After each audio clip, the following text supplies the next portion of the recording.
Les gars, je viens vous présenter cette œuvre de l'ex-président Laurent Gbagbo que j'aimerais vous résumer sur ma page. C'est Côte d'Ivoire bâtit la paix sur la démocratie et la prospérité. Alors, c'est une œuvre dans laquelle il parle de son projet politique, de sa vision pour la Côte d'Ivoire. Et donc, si tu aimerais comprendre projet du président Laurent Gbagbo, je t'invite à t'abonner sur cette page et à partager dans le but d'inviter les autres aussi à nous rejoindre. Une chose que j'aime chez le président Laurent Gbagbo, c'est que c'est quelqu'un vraiment qui aime écrire. Et donc c'est un héritage, je vous encourage à vous procurer son œuvre. Aussi, je compte vous résumer cette œuvre qui est L'Empire qui ne veut pas mourir. C'est plusieurs auteurs africains qui l'ont conçu.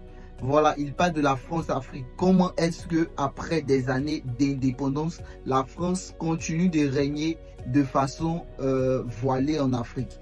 Et quels sont les mécanismes qu'ils utilisent dans presque tous les pays d'Afrique pour pouvoir travailler? Et donc, je vais vous l'expliquer. Encore une fois, si tu es intéressé, n'hésite pas à t'abonner. Ici, on apprend surtout en matière de politique et de société. Ce sera une masterclass avec cette œuvre parce que ça fait près de 1000 pages. Ça sera vraiment difficile, mais je pense qu'avec 30 pages par jour, ça pourra le faire. La dernière œuvre que j'aimerais vous présenter très prochainement, c'est une œuvre de Cheikh Anta Diop, les fondements économiques et culturels d'un État fédéral d'Afrique noire.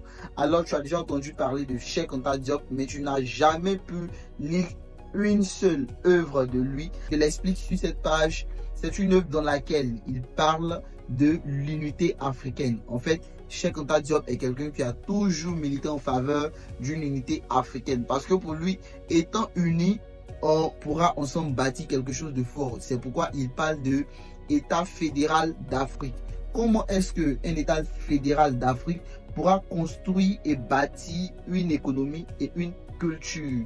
Alors, je vais vous l'expliquer sur cette page. Encore une fois, n'hésite pas à t'abonner et à partager parce que c'est aussi une marque d'encouragement pour moi. Je veux t'encourager à vraiment lire parce que nous sommes dans un monde où l'internet vraiment poursuit son expansion.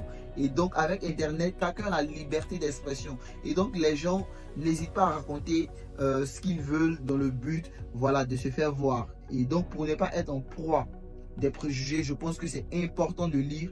Même avec 30 pages, disons, par jour, je pense que ça sera important. On est ensemble, n'hésite pas à t'abonner et à la prochaine.